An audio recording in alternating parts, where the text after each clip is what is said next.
Hello students, NEET 2022 exam में behaviour of gases से ये क्वेश्चन पूछा गया है। चलिए देखते हैं question. Which one is not correct mathematical equation for Dalton's law of partial pressure here P is equals to total pressure of gaseous mixture. Question में हम लोगों से पूछा गया है कि Dalton's law of partial pressure के अकॉर्डिंग कौन सा मैथमेटिकल एक्सप्रेशन जो है सही नहीं है।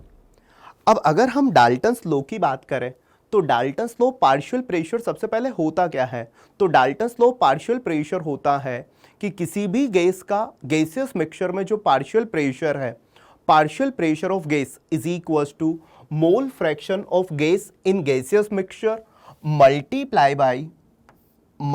Bye total pressure of gaseous mixture. means partial pressure of gas is equals to mole fraction of gas multiply by total pressure of that gaseous mixture। ये होता है हमारे पास डाल्टन्स लॉ पार्शियल प्रेशर। और डाल्टन ने कहा next कि अगर हम किसी एक गैसियस मिक्सचर की बात करें तो उस गैसियस मिक्सचर का टोटल प्रेशर जो है वो वहां पर प्रेजेंट सभी गैसेस के पार्शियल प्रेशर के सम के इक्वल भी होता है। तो अगर हम बात करें डाल्टन्स लॉ के अकॉर्डिंग तो पार्शियल प्रेशर ऑफ गैस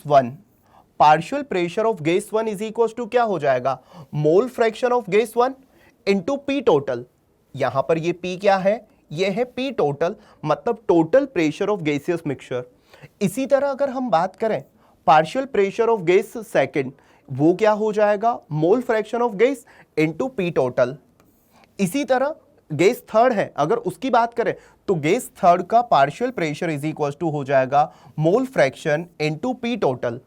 और अगर टोटल प्रेशर की बात करें तो टोटल प्रेशर क्या हो जाएगा, टोटल प्रेशर हो जाएगा आपके पास partial pressure of all gases जो है उनका सम अगर करें तो वो total pressure of gaseous mixture मिलेगा, मतलब P is equal to P1 plus P2 plus P3 ये हो जाएगा। तो अगर हम अब सभी ऑप्शंस को देखते हैं तो फर्स्ट ऑप्शन को देखिए। फर्स्ट ऑप्शन हम लोगों से बोल रहा है P is equal to N1 RT upon V plus N2 RT upon V plus N3 RT upon V। इस ऑप्शन को समझते हैं। ये ऑप्शन एक्चुअल में है कि pressure total is equal to P1 plus P2 plus P3। But आपने कहा कि यहां पर तो हम लोगों को फॉर्म ही जो है वो कुछ अलग गिवन है। बेटा नहीं है, एक्चुअल में अगर आप P को देखो तो बताइए अगर कोई गैस है तो वो PV is equal to NRT को फॉलो करेगा। तो हम P की जगह क्या लिख सकते हैं, PV is equal to NRT। और PV is equal to NRT से अगर हम प्रेशर को देखें तो प्रेशर हो जाएगा NRT अपॉन V। तो अगर यहां पर P1 अगर फर्स्ट गैस के प्रेशर की बात करें तो उसे हम क्या बोलेंगे, P1। जैसे ही आप इसे P1 बोलोगे तो बताइए मोल्स जो है वो क्या हो जाएंगे, N1 RT और V की जगह तो सिंपल क्या आ जाएगा, V। जब N2 के लिए बात करोगे, P2 के लिए बात करोगे तो गैस सेकंड के लिए क्या हो जाएगा, P2। तो P2 की जगह क्या लिख देंगे, NRT अपॉन V। उसी तरह P3 की जगह क्या लिख दोगे, N3 RT अपॉन V। इसका मतलब फर्स्ट ऑप्शन जो है वो तो अकॉर्डिंग टू डाल्टन्स लॉ बिल्कुल सही है।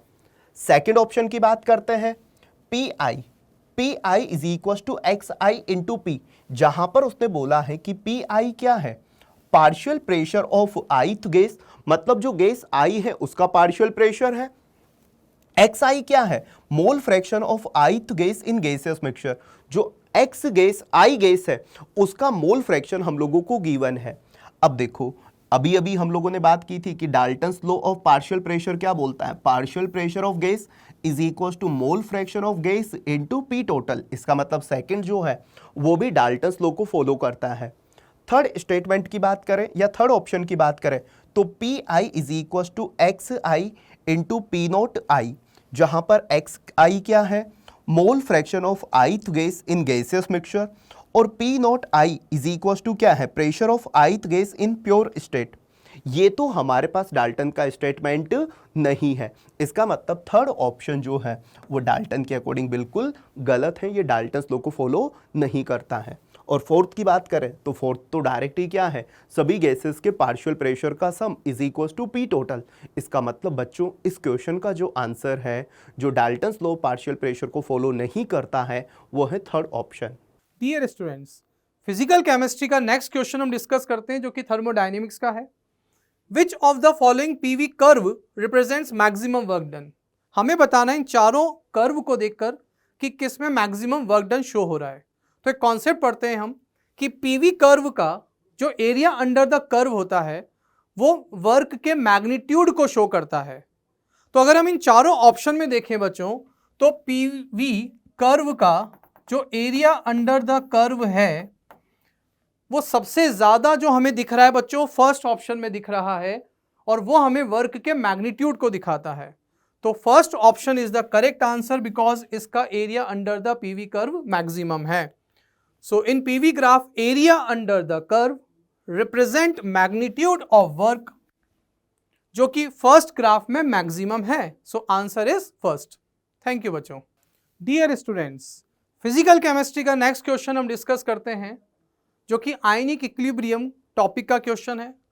The pH of the solution containing 50 ml each of 0.10 m sodium acetate and 0.01 m acetic acid is given है। हमें pKa of acetic acid is 4.57। तो बच्चों सबसे पहले हमें चेक करना है कि ये जो सॉल्यूशन हमें गिवन है वो कौन सा सॉल्यूशन है। तो first of all sodium acetate की अगर हम बात करें तो CH3COONA is a weak acid strong base salt and acetic acid is a weak acid। तो बच्चों हम आयनिक इक्विलिब्रियम में एक टॉपिक पढ़ते हैं बफर सॉल्यूशन। तो बफर में एसिडिक बफर की कंडीशन होती है कि weak acid plus same weak acid का किसी स्ट्रॉन्ग बेस के साथ अगर सॉल्ट है तो वो एसिडिक बफर सॉल्यूशन होता है। तो बच्चों कंडीशन यहां पे अच्छे से अप्लाई हो रही है। So it is a acidic buffer solution. तो बच्चों एसिडिक बफर सॉल्यूशन की पीएच एक्चुअली हमसे पूछी है, और एसिडिक बफर सॉल्यूशन की पीएच फाइंड करने के लिए एक इक्वेशन होती है हेंडरसन इक्वेशन। तो वो इक्वेशन क्या है बच्चों, pH is equal to pKa plus log concentration of salt divided by concentration of acid।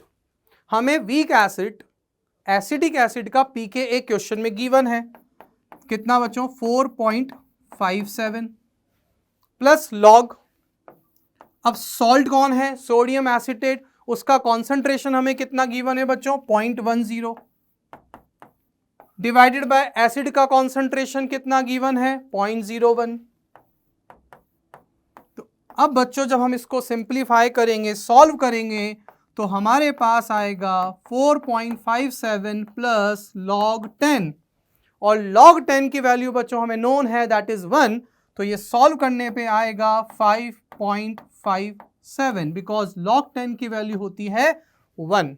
तो इन शॉर्ट एक बार हम इस आंसर को देखते हैं। तो weak acid and salt of weak acid strong base form an acidic buffer, दोनों का कॉन्सेंट्रेशन हमें गिवन है।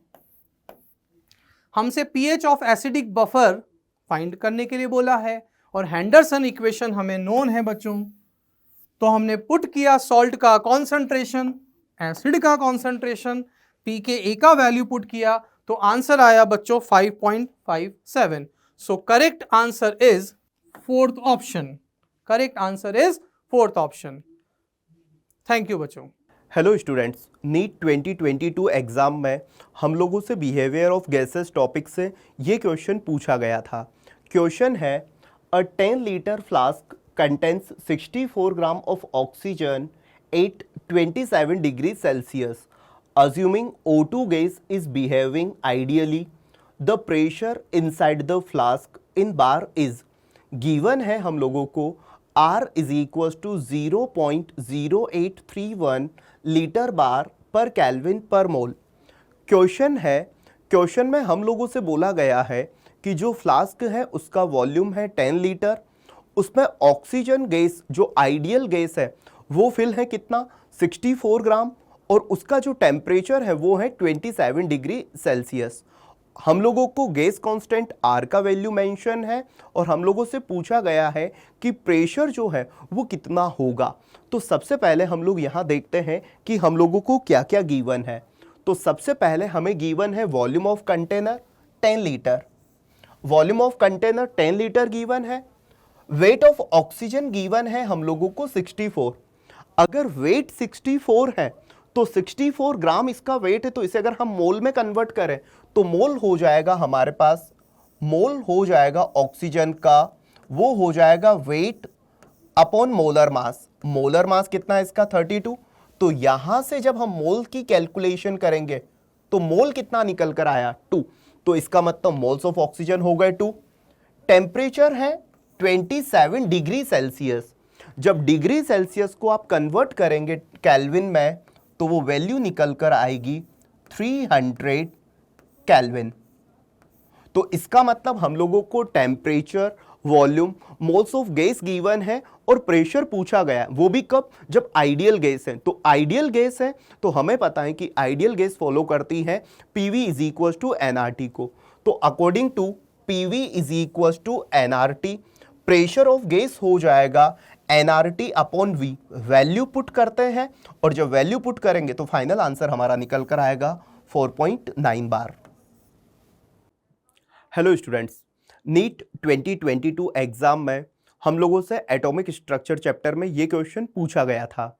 क्वेश्चन है, if radius of second Bohr orbit of the helium plus ion is 105.8 picometre, what is the radius of third Bohr orbit of lithium 2 plus ion. Question में हम लोगों को mention है कि हीलियम प्लस के second Bohr orbit की radius है 105.8 picometre और पूछा है लिथियम 2 प्लस आयन के थर्ड बोहर ऑर्बिट की रेडियस। चलिए सॉल्यूशन इसका देखते हैं, हम लोग सॉल्यूशन करते हैं। अगर हम बोहर्स मॉडल के अकॉर्डिंग बात करें तो रेडियस का फॉर्मूला होता है R is equal to 0.529 into n square by Z angstrom. और अगर वहां से देखें तो radius is directly proportional to n square by Z. अब हम लोगों से बात किसके बारे में की गई है, एक तो बात की गई है लिथियम 2 प्लस के लिए और दूसरी बात की गई है हीलियम प्लस के लिए। सबसे पहले अगर हम बात करें लिथियम के लिए तो थर्ड ऑर्बिट की बात कर रहा है, तो इसके लिए n कितना हो गया, कौन से ऑर्बिट की बात कर रहा है, थर्ड ऑर्बिट की, तो n हो गया 3। और इसका अगर हम z बात करें, एटॉमिक नंबर होता है लिथियम का कितना 3, एटॉमिक नंबर हो गया इसका कितना 3। और हम लोगों ने लिथियम वाले डेटा को यूज में लिया है 1, मतलब N1 और Z1 से इसको रिप्रेजेंट किया है। इसी तरह बात करें second orbit of helium plus की, तो हीलियम के लिए बात करें तो N कौन से ऑर्बिट की बात की गई है, सेकंड ऑर्बिट है, तो N2 का वैल्यू हो गया 2 और इसका एटॉमिक नंबर कितना होता है 2, तो इसका Z जो है Z2 कितना हो गया 2 हो गया। अब फॉर्मूले में यहां पर हम लोग रेशो ले रहे हैं, तो radius of third orbit of lithium 2 plus divide by radius of second orbit of helium plus. जब रेशो लेंगे तो रेशो में हमारे पास क्या हो जाएगा N1 square upon Z1 divide by radius of helium की जगह क्या लिखोगे N2 का स्क्वायर अपॉन Z2। जब वैल्यू पुट करेंगे तो हमारे पास फाइनली जो आंसर निकल कर आएगा radius of third orbit of lithium 2 plus वो हो जाएगा बच्चों कितना 158.7 पिकोमीटर, 158.7 पिकोमीटर। तो बच्चों नेक्स्ट क्वेश्चन जो है ये कहता है what mass of 95% pure calcium carbonate will be required to neutralise 50 ml of 0.5 molar HCl solution according to the following reaction. Reaction says calcium carbonate plus twice of HCl gives CaCl2 plus CO2 plus H2O liquid. Calculate up to second place of decimal point. तो देखिए question जो है इस बार mole concept का question आ गया है, stoichiometric से question ले लिया गया है, तो क्वेश्चन में परसेंटेज प्योरिटी भी इन्वॉल्व है। तो अच्छा क्वेश्चन है, देखिए वैसे सिंपल भी है, तो इसको अपन सॉल्व करने की कोशिश करते हैं। तो देखो बेटा, मोल में अपन सीधा सीधा ये लगाते हैं कि हमें जो अमाउंट दिया गया है, जैसे हमें HCl का अमाउंट दे दिया गया है एक तरीके से, और वहाँ अमाउंट जो दिया है वो कॉन्सेंट्रेशन वॉल्यूम के टर्म्स में दिया गया है। तो हमें सबसे पहले तो इस पे मोल कॉन्सेप्ट लगाना है सिंपली, और हमें रिएक्शन से दिख रहा है कि 1 मोल कैल्शियम कार्बोनेट जो है वो 2 मोल HCl के साथ रिएक्ट करेगा, या मैं बोल सकता हूं इसको उल्टा बोलें तो कि 2 मोल HCl से 1 कर रहा है तो 1 मोल HCl से half mole calcium carbonate required होगा। तो पहले हम कैल्शियम कार्बोनेट के कितने मोल रिक्वायर्ड हैं वो यहाँ से अपन देखेंगे। तो हमें पता है कि यहाँ हम लिखेंगे moles of calcium carbonate will be equal to moles of HCl divided by 2 by using mole analysis. अब HCl के मोल कैसे निकालें? तो HCl के मोल के लिए हमें वॉल्यूम और मोलरिटी यहाँ मेंशन्ड है। तो हमें पता है मोल्स जो हैं वो क्या होता है, मोलरिटी इनटू वॉल्यूम। तो molarity into volume divided by 2 कर देंगे तो कैल्शियम कार्बोनेट के मोल आ जाएंगे। तो हमारे पास कैल्शियम कार्बोनेट के जो मोल हैं वो कितने आ गए, तो देखिए मोलरिटी कितनी गिवन है 0.5, वॉल्यूम कितना गिवन है यहाँ पर 50 ml डिवाइडेड बाय 2। लेकिन बच्चों ध्यान रखना मोल्स निकाल रहे हैं हम तो इंटू 10⁻³ भी करेंगे, अदरवाइज वो मिली मोल्स आते यदि आप इस फैक्टर को मल्टीप्लाई नहीं करते तो यहाँ से अपने पास ये आ गया 25 इंटू 0.5 इंटू 10⁻³ मोल, ये मोल आ गए। तो वेट कितना होगा, तो वेट के लिए अपन हमें पता है कि कैल्शियम कार्बोनेट का वेट आपको निकालना है, तो हम बोलेंगे इसके मोल को इसके मोलर मास से मल्टीप्लाई कर दो। तो मोल इनटू मोलर मास हमें पता है कैल्शियम कार्बोनेट का कितना आएगा, तो आप इजीली इसको कैलकुलेट कर सकते हैं। 40 + 12 ऑक्सीजन के 3 एटम है तो 48, तो अपने पास 100 आता है। तो अपन बोलेंगे कि इसका वेट आ गया 25 इंटू 0.5 इंटू 10⁻³ इंटू 100। तो आप इसको सॉल्व करेंगे तो यहाँ से हमें क्लियरली दिख रहा है कि 12.5 इंटू 100 तो 1250 डिवाइडेड बाय 1000 यानी ये आया 1.25 ग्राम। देखो बच्चों बहुत सारे बच्चे यही कंफ्यूज हो गए होंगे, यही आंसर उन्होंने टिक कर दिया होगा, लेकिन क्वेश्चन ने एक चीज और मेंशन की है, दैट इज 95% प्योरिटी। कहने का मतलब आप 100 ग्राम कैल्शियम कार्बोनेट का सैंपल लेके आ रहे हैं तो सच तो यह है कि उसमें 95 ग्राम ही कैल्शियम कार्बोनेट है, बाकी तो उसके अंदर इम्प्योरिटी कंटेंट है।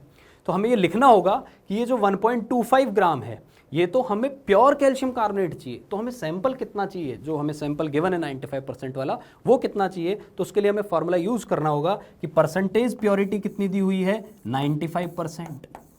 परसेंटेज प्योरिटी होती क्या है कि एक्चुअल प्योर कंपोनेंट का मास कितना है 1.25 ग्राम डिवाइडेड बाय, मैं लिख दूं कि सैंपल का मास मान लेते हैं x था इंटू 100। तो ये आपके पास सैंपल का मास है, उसमें से प्योर कंपोनेंट 1.25 है। तो यहाँ से ऑब्वियस सी बात है कि 1.25 से तो आंसर थोड़ा ज़्यादा ही आने वाला है, क्योंकि ये तो बिल्कुल प्योर तब होगा तब ये वाला केस होगा। अपने पास तो इम्प्योर सैंपल है तो इससे तो ज़्यादा ही हमें लेके चलना पड़ेगा। तो इसको जब आप सॉल्व करेंगे तो आप पाएंगे कि x की वैल्यू 1.32 ग्राम आती है। तो परसेंटेज प्योरिटी भी इन्वॉल्व थी, मोल कॉन्सेप्ट भी इन्वॉल्व था, ठीक क्वेश्चन था मोल कॉन्सेप्ट का। तो हमारे पास जो आंसर आ गया वो होगा ऑप्शन 1।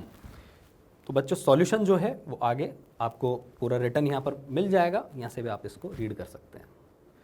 तो बच्चों देखते हैं नेक्स्ट क्वेश्चन जो कि केमिकल इक्विलिब्रियम से है और बिल्कुल बेसिक कॉन्सेप्ट इसमें पूछा हुआ है। आपको केसी का एक्सप्रेशन ढंग से लिखना आता है तो आप आसानी से इसका जवाब दे पाएंगे। आइए पढ़ते हैं क्वेश्चन क्या है।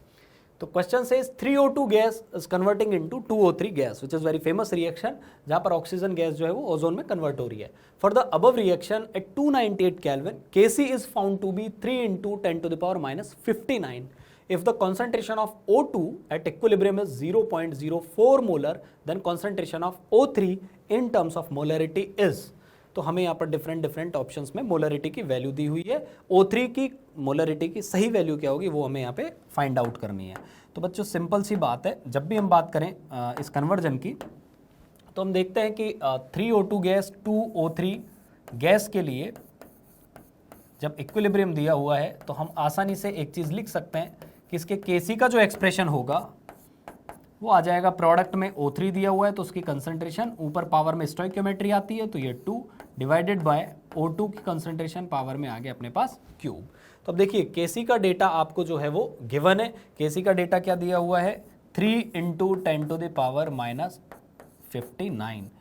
O3 का डेटा आपसे पूछा हुआ है विच इज अननोन, तो हम इसको अभी O3 का स्क्वायर लिख के छोड़ देते हैं। O2 क्यूब, O2 का जो कंसंट्रेशन है वो दिया है 0.04 मोलर, या मैं इसको लिख सकता हूँ 4 इंटू 10⁻⁻2 मोलर। अब इसका हमें करना है क्यूब। तो यहाँ से देखिए क्या आ गया, इसको यदि हम सॉल्व करें तो यहाँ से हमें O3 स्क्वायर मिलता है कितना इधर देखिए 4 का आप क्यूब करेंगे तो 4 into 4 16 into 4 64 64 into 10 to the power -6 और उसको इधर मल्टीप्लाई कर देना है। तो ये आ गया आपके पास 3 into 10 to the power -59 multiplied by, इधर आ जाएगा नीचे मल्टीप्लिकेशन में 64 इंटू 10 टू द पावर -6। इसको जब आप सॉल्व करेंगे तो 3 इंटू 64 करेंगे that will be 192 192 into 10 to the power -65, लेकिन स्क्वायर रूट में है तो हम बेहतर होगा कि पावर को हम इवन नंबर रखें। तो ये आ जाएगा आपके पास 19.2 इंटू 10 टू द पावर -64। ये O3 का इस कंसंट्रेशन का स्क्वायर आ रहा है। हमसे पूछा है कंसंट्रेशन ऑफ O3 की वैल्यू क्या होगी, तो हमें बेसिकली क्या करना है, स्क्वायर रूट ले लेना है। तो स्क्वायर रूट जब इसका आप लेंगे under root of 19.2 into 10 to the power -64, तो ये तो क्लियरली देखो बच्चों, पूरी कैलकुलेशन भी हम ना भी करें तो ये समझ में आ रहा है कि 16 का स्क्वायर रूट 4 होता है, तो ये 4 से थोड़ा सा ज़्यादा होगा, और 64 का स्क्वायर रूट अपन लेंगे, मतलब डिवाइड कर देंगे, पावर हाफ कर देंगे, तो वो 32 हो जाएगा। तो ये अपने पास जो डेटा आएगा वो 4.38 into 10 to the power -32 molar, ये अपने पास ओजोन के मॉलिक्यूल्स की कंसंट्रेशन आ जाएगी। तो यहाँ आपको सॉल्यूशन गिवन है और अपने पास जो करेक्ट ऑप्शन होगा वो 4th ऑप्शन होगा।